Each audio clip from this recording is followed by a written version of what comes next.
Life में जितने लोग ये बोलते हैं ना कि आज की डेट में 1,000 रुपये की कोई वैल्यू नहीं है, या आने वाले 20 साल में 15,000 रुपये मंथली कोई वैल्यू नहीं रखेंगे।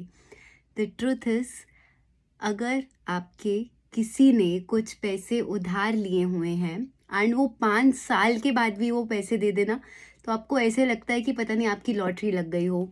If you are passing by a road and आपको 1,000 रुपये गिरे हुए मिल जाएं एंड आप उठा लो, आपको ऐसा लगेगा कि पता नहीं आज तो मेरी लॉटरी लग गई। आप उस 1,000 रुपीज़ की चाहे पार्टी कर लोगे, बट आपको उसकी वैल्यू नज़र आएगी।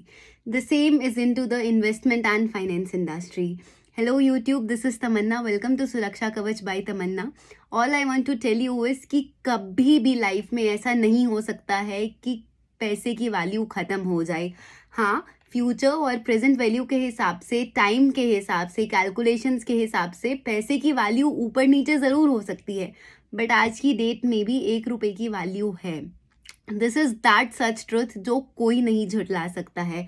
सो when you get into the investment strategies, when you get into the investment market, the financial market, आजकल बहुत आसान है ये बोलना कि SIP करवा लीजिए, म्यूचुअल फंड करवा लीजिए, 12% ROI है, 15% ROI है, बस 5,000 रुपये महीना पे करना है, 50 साल के लिए पे करना है। जस्ट एन एग्जाम्पल, 62 CR बन जाएगा। बट द ट्रुथ इज, क्या किसी में इतनी पेशेंस है कि वो 50 साल ये कंपाउंडिंग कंटिन्यू करेगा? Yes, compounding is the 8th wonder of the world. एक ऐसी स्ट्रैटेजी है जो बहुत सारा वंडर क्रिएट कर सकती है, but do people really keep themselves intact in that investment? So we should just do some strategies, we should just do some savings जो हमें डिसिप्लिन रखे, जो रिडीमेबल ना हो, जिनमें एक्चुअली लॉक इन हो।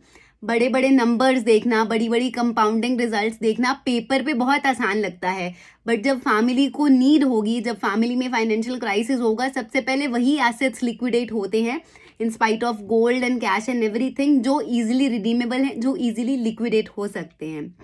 सो पैसे की वैल्यू कभी नहीं खत्म होती है। All you need to do is diversify your assets. All you need to do is make compounding work for you and not work for compounding. So be prepared when you are planning a strategy, be prepared when you are planning an investment or savings, और हमेशा ये ध्यान रखो कि redeem सिर्फ उतना ही करना जितनी ज़रूरत है। Luxury is never going to be your asset. Luxury is always going to be your liability.